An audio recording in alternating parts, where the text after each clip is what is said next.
Hi, and welcome to this episode of Being with Mom. I'm Mom. I'm Sarah.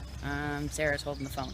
So, it's been a little while since we inspected our hives, and the last time we did, we noticed that one of the hives seemed to not be producing brood cells. There were larvae and there were pupa pupa that were ready to hatch, but there were no new capped brood cells. And so, after consulting with our mentor, Mr. Pat Ennis, we decided that probably what has happened is somehow or the other our queen got damaged, died, something. She was not in evidence. And so I had to purchase a new queen. And this is the cage, it's called the queen cage, that I got from the gentleman, Adam Ebert, in Mount Vernon. And he sold me a queen and five, we'll call them assistants, that were Royal there, Guards. royal guards that were there to take care of the queen while she was in the cage. And then it had at the top here, it had a candy plug in it.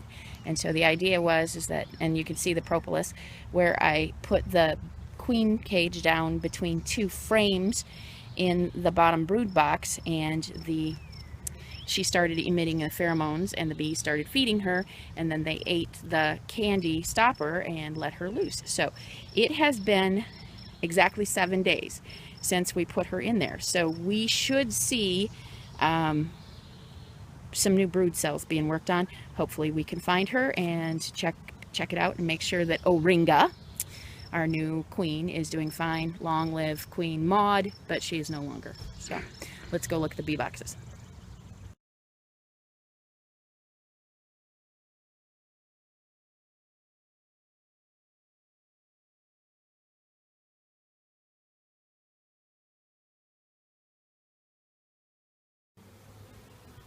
Okay, so what are we doing today? Well, we're inspecting the hives, checking for the queen, since we've had trouble in this hive especially with some queen issues.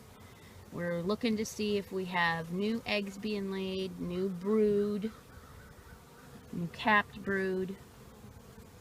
Just kind of checking out the overall well-being, see if we can see Varroa mites, treat for Varroa mites, and then seal them back up again.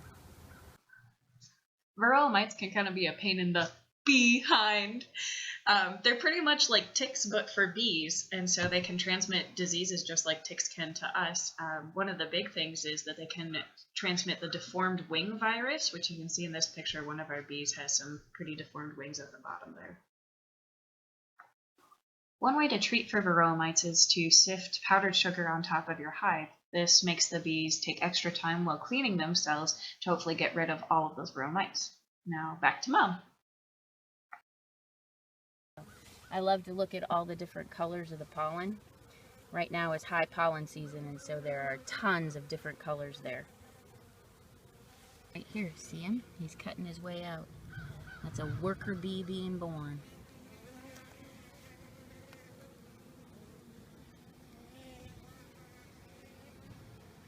Lots of pollen cells. There's some new brood cells. These are new brood cells. So, Can I flip it over? on this side, we've got a couple of new larva cells. You can see them. If you look right down in there, see that larva? Here's one down here that's got a larva in it. There's one right there.